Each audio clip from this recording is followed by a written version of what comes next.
Gottlieb Show, Fox Sports Radio. Let's welcome in Ric Bucher, NBA insider for Fox Sports 1. Of course, you also see him on Speak for Yourself. And, Bucher, let's begin with Russell Westbrook.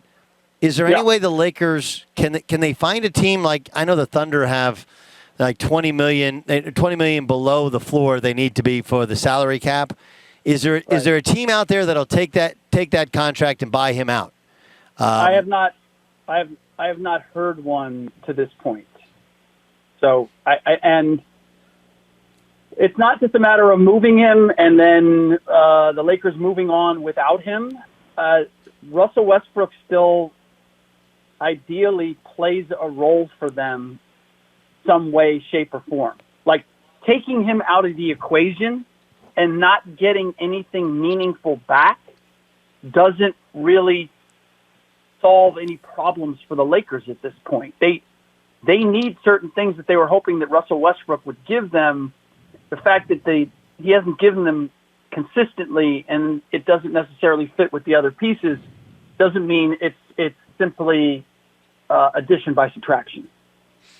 Okay, so how does it look with the Lakers the rest of this season?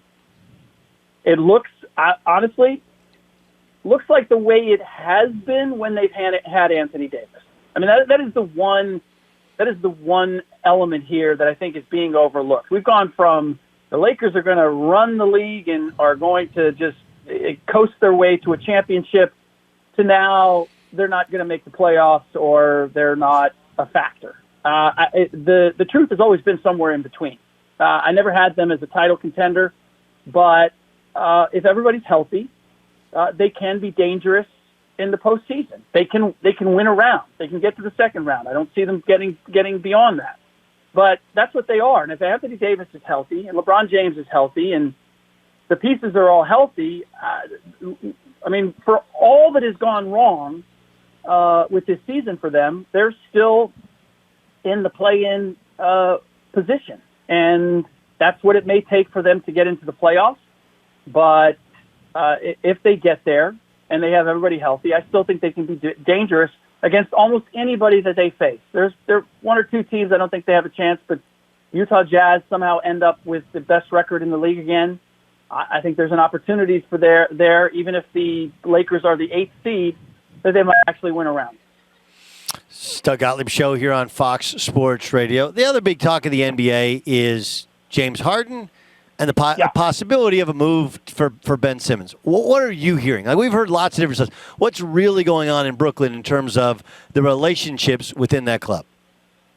Well, look, there are some questions James Harden has about whether this really works long term. And my understanding is that he's looking at how the rest of the season goes, what they're able to accomplish before he decides what he wants to do. But he has been introduced to the idea now that no matter what happens, he's not going to be what he was in Houston, which is whatever happened, James Harden was going to get full credit for it. He's the driving force of the team. Russ Westbrook comes to play with me. Like, it's my show. He now is learning what it's like to be in the universe that he was when he first came in the league, which is, I'm playing with Kevin Durant. This is Kevin Durant's show, and it always will be. And whatever happens to us, it's going to be because of Kevin Durant. If we succeed, it's going to be because of Kevin Durant. If we fail, it's going to be me, or my fault, or Kyrie's fault. It's the LeBron James effect. And if he ends up playing for a title, if he ends up getting to the finals, then I think that there's reason to say, okay, I'll sign up for this because it gets me where I want to go that I've never been. But short of that, if I go to Philadelphia, if I rejoin Daryl Morey and play with Joel Embiid, maybe I get to resume a position like that, or at least have a greater position than I do with the Brooklyn Nets. But in any case, the idea that a deal is going to be made by Thursday, I never. So much of this is Philadelphia driven in terms of this idea that they are sitting back and they're just waiting for somebody to make them the offer that is good enough for them is fast backwards from everything that I've heard about where things stand. Daryl Morey set the bar at a certain level. He's not going to back off of that. And so far, nobody has been willing to answer that bill with a player of the magnitude that he is asking for, and that certainly includes James Harden at this point. Okay, so will Simmons be moved before the trade deadline? I don't see a way in which he will be, honestly, because it's his trade value at the beginning of the year when this first happened was already negligible for what Daryl Morey wanted.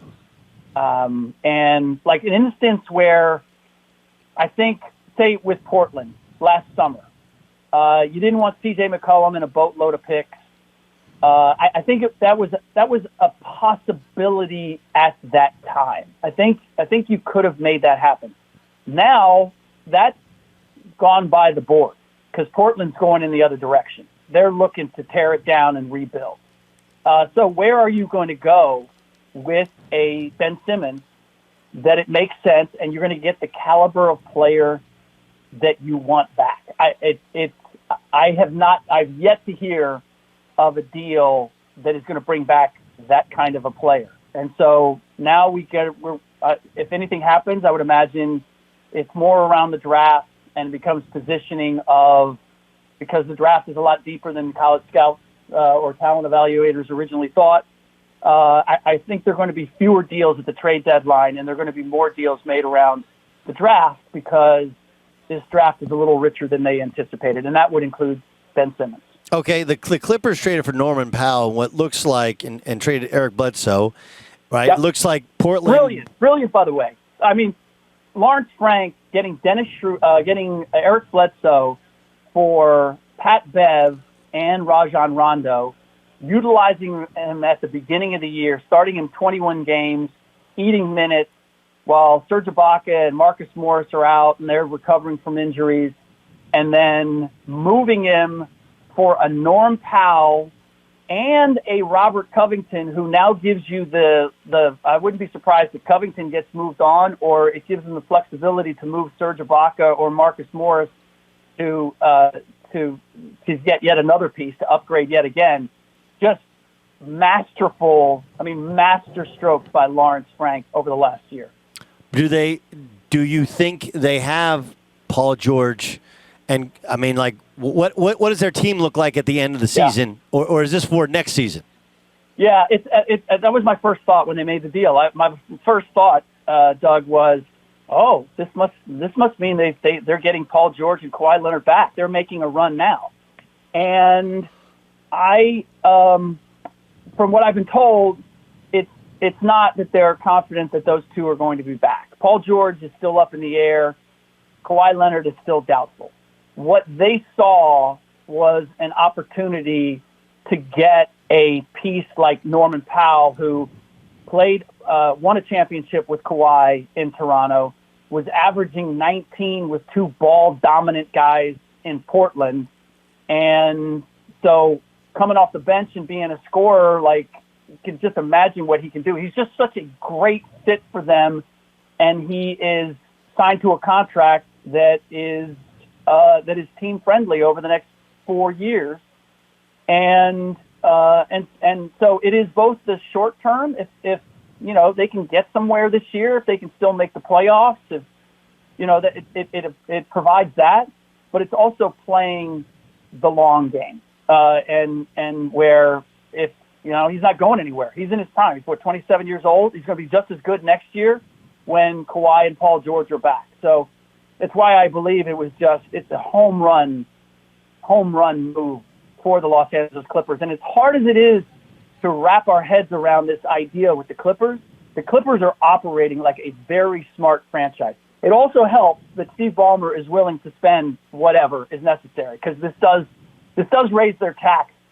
sufficiently. But if you can get a Norman Powell at this stage, and you can get it for a bunch of pieces that have absolutely no value to you going forward, by all means, you do it. Well, look, it also helps. You mentioned Portland. Damian Lillard's out for the year, so they got that Powell contract off the books, and they got some expiring deals here, right? Right. Is this the sign that they're going to move on from Lillard at the end of the year, or are they going to reconfigure around Lillard at the end of the year? Yeah, I believe that what you're going to see C.J. McCollum moved by the trade deadline as well.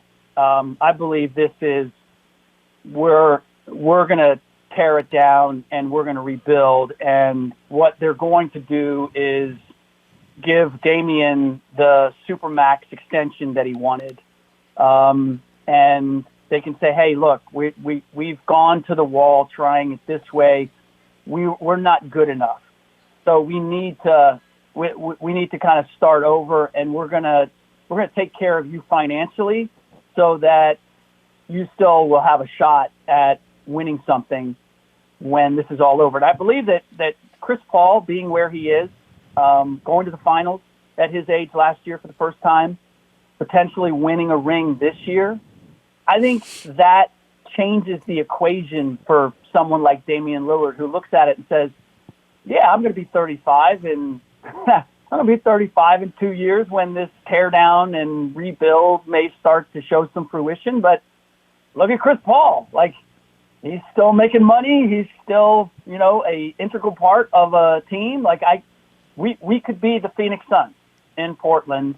So I get my money and I get to stay in Portland and still be the guy. And I still believe that there's a shot at me end up having a shot at a ring here and being the reason for it, as opposed to going anyplace else and being the number two. Because that doesn't just change that he's not the guy, that he's climbing back on someone else's back to win a ring, but it changes the dynamic for him from a business standpoint too. Because so much of what he's built off the court is because he's the little guy that could. He's the underdog. And he's the number one guy in a small market. Like that has a brand value for him that would be lost if he went someplace else. Might win a ring, but he'd lose everything else. Bucher, the best, man. Talk to you soon. Thank you so much for joining us. You got it, Doug.